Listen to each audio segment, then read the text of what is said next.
کائنات کیا ہے؟ آئیے ناظرین دیکھتے ہیں۔ کائنات میں جس طرف بھی دیکھیں ہمارے گرد 45.7 ارب نوری سال کا ایک ایسا غبارہ ہے جس سے آگے ہم کچھ بھی نہیں دیکھ سکتے۔ زمین سے 45.7 ارب نوری سال کی کائناتی حد یا باڑ آخر یہ ہے کیا؟ اس سوال کا جواب جاننے کے لیے ہمیں چند ایک حقیقتوں سے واقف ہونا پڑے گا۔ کائنات میں مہوئی سفر سب سے تیز رفتار روشنی ہے جو کہ خلا میں تقریباً 3 لاکھ کلومیٹر فی سیکنڈ کی رفتار سے سفر کرتی ہے۔ ہمارے مواصلاتی نظام روشنی کی رفتار پر کام کرتے ہیں، اسی لیے ہم زمین کے دوسرے طرف بیٹھے لوگوں سے فون پر اس طرح سے بات کر سکتے ہیں جیسے روبرو بیٹھے ہوں۔ روشنی ایک سال میں جو فاصلہ طے کرتی ہے اس کو 1 نوری سال کہا جاتا ہے۔ آج انسان کا تیز ترین خلائی سفر راکٹوں کے ذریعے ہوتا ہے جو کہ ایک بچے کے ابتدائی قدموں کی طرح ہے۔ ہمیں خلائی سفر میں چلنا اور بھاگنا ابھی سیکھنا ہے۔ روشنی کی رفتار سے سفر کرنے کے لیے شاید زیادہ سے زیادہ چند صدیوں یا کم سے کم چند دہائیوں کی سائنسی تحقیق کی ضرورت ہو۔ تھیوری میں تو روشنی کی رفتار سے تیز سفر بھی ممکن نظر آتا ہے، مگر اس مضمون کی مد میں کائناتی وسعت بیان کرنے کی مقصد کی خاطر ہم اپنے سفر کو روشنی کی رفتار تک ہی محدود رکھیں گے۔ روشنی کی رفتار سفر کرنے کے لیے انسان کو انتہائی مضبوط اور پائیدار خلائی کشتیاں بنانی ہوں گی جن کے ذریعے مستقبل کے انسان اپنی حقیقی کائناتی سفر کا آغاز کر سکیں گے۔ اگر آپ مستقبل کے انسان روشنی کی رفتار سے زمین سے سفر شروع کریں تو صرف 1.2 سیکنڈ میں چاند تک پہنچ جائیں گے، اور اگر چاند سے سورج کی طرف واپس مہوئی سفر ہو تو 8.35 منٹ سورج کو جا پہنچیں گے۔ سورج سے روشنی کی رفتار پر پلوٹو تک جانے میں 6 گھنٹے اور 56 منٹ لگیں گے۔ اب پلوٹو سے آگے پلوٹو جیسی چھوٹی چھوٹی دنیایں ہیں۔ نظام شمسی کی بیرونی حصے میں انتہائی سرد شہابی دور دور تک پھیلے ہوئے ہیں۔ شہابیوں کے اس پھیلاؤ کو اورٹ کلاؤڈ کا نام دیا جاتا ہے۔ اس کا پھیلاؤ 2 نوری سال کے سطح پر ہے۔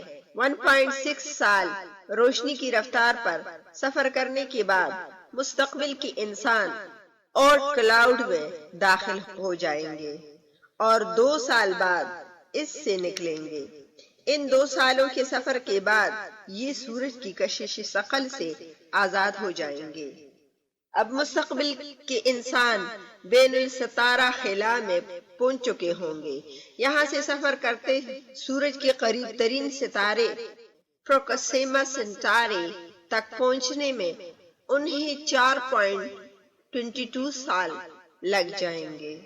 سیریس جو کہ رات کو چمکنے والا سب سے روشن ستارہ ہے، اس تک یہ 8.60 سال بعد ہی پہنچ سکیں گے۔ ستارہ ٹاؤ سیٹی پہنچنے میں 1.9 سال لگ جائیں گے۔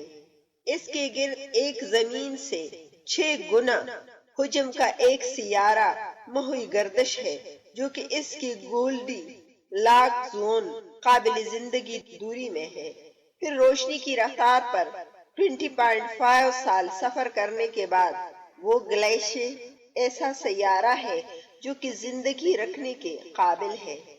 آج کی ٹیکنالوجی کے مطابق زمین سے ان کا مشاہدہ کرنا انتہائی مشکل ہے۔ ان چھپے ہوئے چھوٹے سیاروں کے بارے میں انہیں ان دور افتادہ نظام شمسی میں جا کر ہی اندازہ ہوگا۔ اس کے بعد کا خلائی سفر ایک انسان کی زندگی میں ممکن نہیں ہوگا، مجبوراً انہیں واپس آنا پڑے گا۔ جو خلا نورد اپنے 25 سالہ بیوی کو چھوڑ کر اس سفر پر روانہ ہوگا، جب وہ واپس آئے گا تو وہ 66 سال کی ہوگی اور وہ عمر میں کم ہی بڑا ہوگا، کیونکہ روشنی کی رفتار کے قریب سفر کرنے سے وقت کی رفتار سست ہو جاتی ہے۔ اس سے آگے جو بھی وقت بتایا گیا ہے وہ زمین یا عام رفتار پر سفر کرنے والوں کا وقت ہے۔ روشنی کی رفتار سے سفر کرنے والوں کے لیے وقت سست رو ہو جائے گا۔ آسمان کا دوسرا چمکدار ترین سپر جائنٹ ستارہ ہے۔ یہ سورج سے 15,000 گنا زیادہ چمکدار ہے۔ یہ عرصہ تمام لگی ہوئی انسانی تاریخ سے 5 گنا زیادہ ہے۔ اس کو یہ تو معلوم ہوگا کہ وہ زمین سے آیا تھا، مگر اب خلا ہی اس کا گھر ہوگی۔ وہ خلا کی وسط میں پھیل چکا ہوگا۔ اس وقت کا انسان کسی ایک سیارے، ستارے یا شہابیے کے ملے گا اور کائنات میں رہنے والی ہزاروں زندگی رکھنے والے سیاروں کو دریافت کر چکا ہوگا۔ شاید اس وقت کے انسان روشنی کی رفتار سے سفر کرنے سے بہتر سفری نظام بنا چکے ہوں اور ہماری روشنی کی رفتار سے سفر کرنے والی کشتیاں بنانے کو کئی ہزار سال پہلے ہی خیرآباد کہہ چکے ہوں، مگر ہم فی الحال اسی روشنی کی رفتار سے سفر کرنے والی کشتی کے ساتھ چمٹے رہیں گے۔ ناظرین کرام، میں امید کرتی ہوں کہ آپ کو کائنات سے متعلق یہ معلومات پسند آئی ہوگی۔ آپ اپنا بہت سارا خیال رکھیے گا، اپنی دعاؤں میں مجھے بھی یاد رکھیے گا اور چینل کو لائک اور سبسکرائب کرنا نہ بھولیے گا۔ بامان خدا۔